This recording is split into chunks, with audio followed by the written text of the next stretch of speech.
Hello, gentle readers, and welcome to my YouTube channel. My name is Keeko McKween. Yes, that's a pen name. Today, on Keeko's Book Club with Friends, we welcome author Hollie Smurthwaite. Say hi, Hollie. Hi, Hollie. Raise the roof, yay! If you like the content of this video, or if you don't forget to like and subscribe for more videos like this. Okay, Hollie, tell us a little bit about yourself and what you write about. My name is Hollie Smurthwaite. I write paranormal romance. Some of my first series is pretty dark, called the Psychic Colors series. I like to write angsty stuff, so my characters are very angsty. And it revolves around psychics, and their brand of psychicness is memory. Okay, and we're gonna have a link in bio if you'd like to buy one of Hollie's books. The second one is only mildly dark, but it was more of a paranormal rom-com. And we're gonna actually talk about Hollie's second book as we discuss books today. There's gonna be a link in the bio. Fantastic.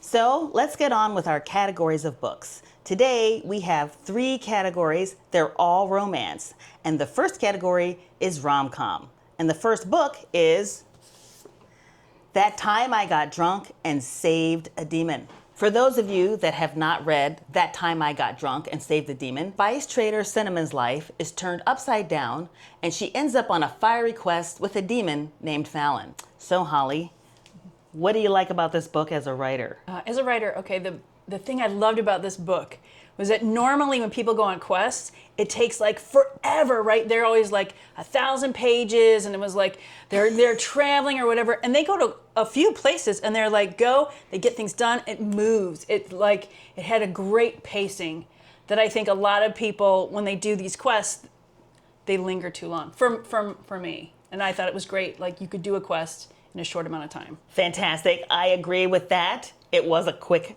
quest, which is kind of hard to say 5 times fast. Who can say quick quest 5 times fast? I like the title, because who named something That Time I Got Drunk? Because boy, could that have lots and lots of ways to end.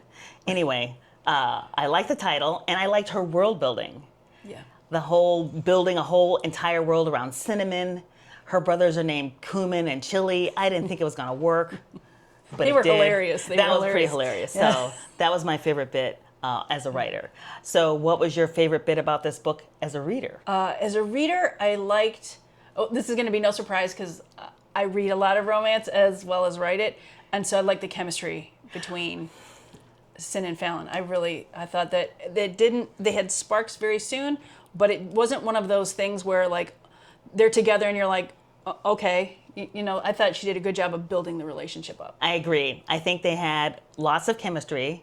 It was spicy. I'm gonna give it a Keeko 4 out of 5 spicy, with 5 being the most spicy. So it was definitely 4 level spicy. And the demon was hilarious. Yeah. Who would expect a demon to have a sense of humor? I'm gonna read my favorite passage from That Time I Got Drunk and Saved a Demon. A little bit of setup. Cinnamon is at her house having dinner with her brothers, Chili and Cumin, and her parents, whose names I can't remember. But honestly, Sin, Chili spoke again, if you truly saw a demon, then we need to gather men from the village and find it immediately. Can you tell me what it looked like? With a mouth too full of bacon, I held up a finger to him so I could finish chewing before answering. I look a bit like this, came a voice outside the kitchen window. The deep voice of my darkest nightmare made me choke on my food, bacon grease dribbling down my chin. I thought it was hilarious that the demon appeared as if cued. Our second book in the rom-com category is It's Raining Men, Hallelujah, by Hollie Smurthwaite. So Hollie, what's the best part of this book? All of it is brilliant. No. So I came up with the idea because I was in the car and the song It's Raining Men came on and I thought that'd be hilarious. Except I said, well, except with witches. And that was sort of the idea that I had. And then I came up with Sahara, the main character. And I didn't want her to be part of Conjuring Men because the whole idea of Conjuring Men is kind of icky when you really think about it. It's funny when you think about it on the surface, like a lot of things. And then when you dig a little deeper, you're like, ooh, yeah, I don't know about that. I'm a what's called a pantser. So I kind of I figure it out as I go. I don't have it all figured out ahead of time. Which is why we're friends, by the way. Both One pantsers. of the many reasons. One of the many reasons.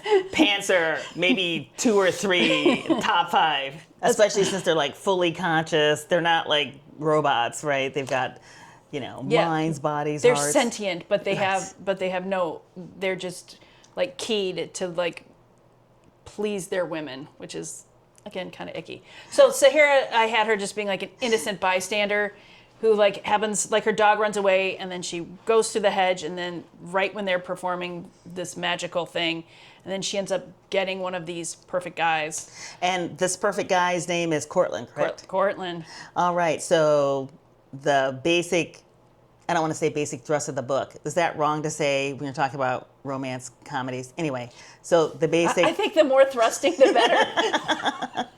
So there are several thrusts in this book. So anyway, the one we're talking about right now is her journey of taking Cortland from just being a man that rained down to more. Right. So I think in any good, so from a writer perspective, right? Yes. I think in any good story, the two main characters in a romance should make each other better, right? They should make them their best versions of their self, which isn't always being nice, right? It's not, that's why I think enemies to lovers works so well together, because you need somebody to push where no one's pushed before. And an enemy is definitely going to push you. Right, to be ultimately your best self. And so in this sort of thing, they're kind of antagonistic, because she's like, I didn't ask for this. And he was like, well, I'm stuck here. And so they're kind of at an impasse. And then they kind of just, over the timing of the book, grow closer and closer and closer together, which is very fun to write. Exactly. Fun to write and fun to read. So this book, link in bio, available on Amazon. Oh, and it's in Kindle Unlimited. So it's free. If you're a member, you can read it for free. And Kindle Unlimited. Who could ask for more? Our next category of book is MM Romance. And our first book is Boyfriend Material by Alexis Hall. This is a fabulous book. Let me give you the synopsis. Luke O'Donnell, the child of divorced 80s pop stars, is in trouble. He's always in the tabloids. He needs to straighten his life out. And to do this, he decides to fake date, Oliver Blackwell? Mm-hmm. So Oliver Blackwell and Luke O'Donnell embark on a fake relationship. But the problem with fake relationships is, of course, sometimes the feelings are real. Hollie Smurthwaite over here has taught this book, knows it extensively, and I've only read it. So I'm going to let her start. Yeah, this is my desert island book. If I had to take one book, this would be the book. I think from a reading and a writing perspective, it's a masterpiece. This is also enemies to lovers, and it works so well. What I loved about this is that on the surface, Luke is a hot mess. It's in his point of view the whole time, which I think you have to have it, because he's kind of can I say dick? He's a Dick Cavett. A Dick Van Dyke. That's right. Right. Quite a Dick Van Dyke. Yeah, and he's very insecure. Right. Which he's aware of, and I think that saves him a lot too. Because if you read about somebody who's like down all the time, it can get like, all right, enough already. But it's funny enough that it carries it all the way through. And Oliver seems like he's got everything put together. He's like a barrister. He's very successful. He's very thoughtful. He's very kind. And so it looks like he's got everything together. But the thing is that Luke has his messed up stuff on the outside, where it's very apparent. It's like he's wearing a sign. Right, exactly. And Oliver's messed up, but it's on the inside. Oliver, I would say, this is a British book, if you can't tell from the cover. Right. Oliver is like stiff upper lip, fastidious, British uptightness. His tea must be proper. Luke, on the other hand, could care less what's in your tea. So this is a fabulous book. This is the fabulous MM Romance, suggested by anyone. Also, Alexis Hall. Read any of his books. I was pretty happy with the number of books that I read from him. They're all kind of, how would you describe them? Sort of tongue-in-cheek. You've got this book? I've got this book, in every format. This is my book. So I have the physical book, I have the ebook, I have the audiobook. And the audiobook is like my comfort listen. So if I finished a book, it's too intense, or I don't want to get sucked into something, I'll listen to that. And it's, or if I'm having a hard day. So who's the narrator? Is it Will Watt? Is it Will Watt? I don't know, because No, I I think know it's Alexis. Joel somebody. Oh, okay. You're right. It is a Joel, isn't it? I can't remember. But Alexis Hall also has fabulous narrators. Yeah, he does. The next book is my book. It's called Yay, Raise the Roof. I wrote The Seduction Game because I wanted to pull the covers back on the spicy side of K-pop. In my book, trainee Moon Yoon-hee can't believe his luck when he runs into idol Sun Ho-bae in the mega hit hallway. But everything changes when Sun Ho-bae offers Moon Yoon-hee a contract. Okay, so I'm going to jump in here. I was lucky enough to get to read an early version of this book, and I was amazed. I don't actually follow K-pop, and I found the world fascinating. So how much of that was like, did you research, and how much was it like imagining what it's like?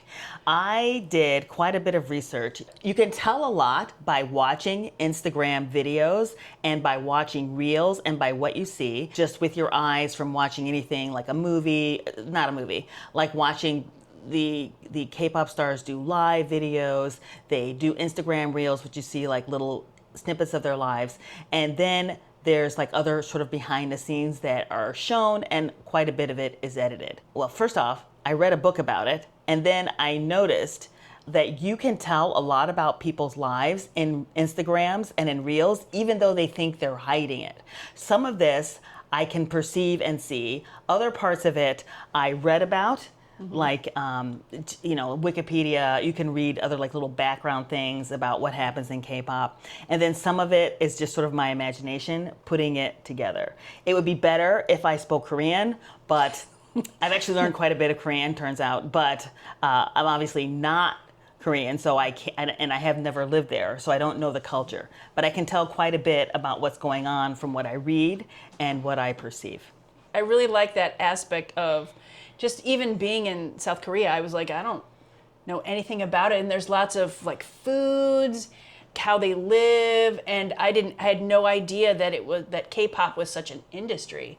And I think that it lends itself greatly to story, and particularly this kind of story when there's the back and forth of control. Right, and for sure, I don't need to perceive this. The K-pop industry and the idols within it and the trainees that hope to become idols are strictly controlled. There's no doubt about that. It's 100% how K-pop is managed and how trainees rise to the top to become idols. It's not random. So in this case, the characters make each other better by seeing one another's blind spots. All right, and what was the most fun part to write? The most fun part to write were the scenes in the pleasure playroom. I can say that, right? I think so. Those were a lot of fun. Super spicy, 5 stars on the Keeko Butterfly McKween scale of spicy. 5 chili peppers. 5 chili peppers. What am I chili talking peppers. about? It's hot. Stars aren't hot. I mean, they could be. Drink with a glass of water. Exactly. Or bread or milk. Or something. Exactly. Right. Right. Don't consume all at once. Okay, The Seduction Game, soon to be available on Amazon and hopefully Kindle Unlimited. Link in bio. For the third and final category, we have paranormal romance, which at the outset, Hollie says that she writes, link in bio, her paranormal romance books. And today, the paranormal romance books we have, Fourth Wing, y'all. Who has not at this point read Fourth Wing? Logline is Fly or Die. And on the back of the book, it says, a dragon without a writer is a tragedy, and a writer without a dragon is dead. So basically, this book is about dragons, if you hadn't guessed, but it's got a lot more going on. So Hollie, what is your favorite part of Fourth Wing? Because I know you love this book. I do. One of the things I really love about this book and books like it is that the protagonist, Violet, has a serious physical would you call it a handicap? For riding a dragon. Yeah, yes. yeah. She has like horrible like fibromyalgia. I don't think they call it that in the book. Right. That's basically what she has. And so she has to overcome this thing, and it makes her more of a badass because it's everyone else can just, walk around feeling fine, and she's got to struggle with pain every day. And it also, I think, and a lot of people that struggle from this know that you would think on the outside that it makes a person weak, right? They're to be in pain all the time, but actually she's able to overcome a bunch of stuff because that's just a Tuesday for her, whatever, when other people are like, oh no. And she's also really small to ride a dragon. So on top of overcoming constant pain, she has to figure out how to get on top of the dragon, how to get up there and how to ride it, how to hang on, which is kind of a big deal because, right, if you fall from your dragon, that's the end of it. Another thing that makes this book super fantastic is the amazing chemistry between Xaden and Violet. They're constantly at odds. It's kind of an enemies to lovers. It is an enemies to lovers. Okay, then it's definitely enemies to lovers. And they're at odds and they break up all the time, which kind of, makes it like, wait, what's happening? Are they together or are they not together? So that's like pretty fascinating about this book. Oh, so that's another thing. So we were talking earlier about how they make each other better. So this is a little bit of a love triangle because, and I forget the dude's name, but there's the guy that she was kind of always hooking up with, and he's constantly trying to protect her, which sounds great. And a lot of people read romance because they want to see this woman being protected, but Xaden was like, no, you can do it. And so again, that's it. It makes she's a better person when he's around. Even though you're petite and you've got fibromyalgia or whatever it's called in the book, you can ride a humongous dragon just like anybody else. And the other guy in this sort of love triangle is like, no, stay inside. You don't even remember his name. That's how. He's the forgettable Mr. Whatever. So that's fun. So there's great chemistry. My favorite character is actually Endarna. Mine too. Oh my God, she's the best. She's so cute. Yeah. How do you make a grumpy teenage dragon hilarious? Rebecca Yarros has figured out the key to making young dragons cute, even though they breathe fire. That's true. We were talking earlier about we can't remember the names of protagonists. I remember Endarna's. I remember the dragon's name. Her name I remembered. Right, there's millions of dragons. Who were the other ones? I don't remember. Yeah, but anyway, Endarna is the best. One of the best reasons to read this. Oh, one of the good reasons to read this book also, the chemistry between Violet and Xaden and that whole tension with her being too small to ride a dragon and being in pain. Yeah. So if you haven't already picked this up, because everybody else in the world has. Right. Join the cult. Join the cult. Get in there. Yeah. Get in there. Our sixth and final book, we both read on Kindle Unlimited, and I listened to on Audible. So we do not have a physical book. So we're going to superimpose a picture. I'm going to point in several places because I'm not entirely sure where the book is going to be superimposed. How about right here? That book is Sin and Chocolate by K.F. Breen. It is a paranormal romance. It's hilarious. Who are our two main characters? Alexis and Kiernan. Righto. So they also add a little bit of Irish accent if you're listening to the Audible, which, is another layer of enjoyment to the book. Wait, hold on a second. Is it Kiernan or Kieran? It's Kiernan, isn't it? Kieran. Are you sure? Did you write it down? Kieran. Okay, I'm glad Kieran. How do you say that? Probably Kieran. I think Kieran. Yes, it's Kieran. All right, sorry. That was my fault. No problem. It is Kieran. It's Kieran, everyone. Kieran, the main character, and Alexis, his intended, I guess is one way to say it. So anyway, what was one of your favorite parts about this book? Also, by the way, Holly recommended this book to me, and I read it, post haste. Yes. The humor. I think the humor almost always carries everything. And it's also, I think, because Alexis's life is pretty messed up. She's got like a sick ward she's taking care of. They're extremely poor. They don't have enough to eat. And all that can be so heavy. And because it's funny, it's easy to read. She does, the writer K.F. Breene does make it hilarious. She somehow manages to put a layer of humor into all of this, just basically a bad situation. Yeah. So our main male character is Kieran, and our main male character is Kieran, and our main female character is Alexis. Yeah. And just like the title says, there is magic and there is chocolate, which I admit I couldn't initially find, but I did. think it was in his scent or something. Reminds her Yes, of deep exactly. dark chocolate or something And like that. that's where the chocolate comes from. So it is a hilarious book. It's well written. I couldn't put it down, and I had to know what happened. So I think you'll find the same is true if you pick up Sin and Chocolate by K.F. Breene. Holly, what did you find in Sin and Chocolate? What was your favorite part about the book as a writer? The humor was one thing. Well, I guess maybe that's more of a reader thing. So as a writer, I loved that a lot of times you could call Kieran what's called like an alpha hole, which Right, is like because he's a demigod. because he's got a lot of power, lot of power and a lot of prestige. So he seems to be like way up here and she's way down here. But Alexis is so scrappy.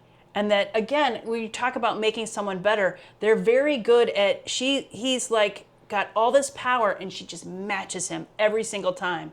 And it's very unexpected and it's very you gotta love an underdog. Right. And so I think she gets by on her instincts and she gets by on her moxie. And it's very satisfying, I think, to read, and it's very satisfying to see as a writing craft person. Right. To see how she pulls that off. And part of how she pulls it off is, this is the writer, K.F. Breene, she gives Kieran like a really soft spot, which we won't discuss because I'm the queen of spoiler alerts.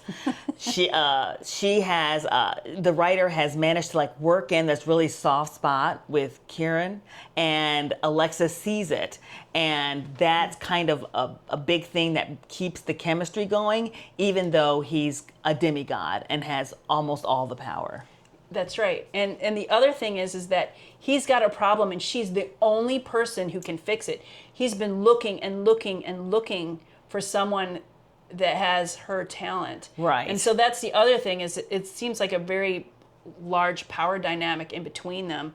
But again, he's got everything he wants and needs except for that one thing. Exactly. And because he only has that one thing, it actually gives her a lot more power than you would think. Kieran has almost gotten the solution multiple times, but nobody can fully get there. And it turns out Alexis is the only person that can help him out. So if your TBR pile isn't big enough and you want it never is. Right? You can always make it bigger. There's always room. There's always to the ceiling and then other rooms. If you want more content like this, more fantastic romance books to read, don't forget to like and subscribe.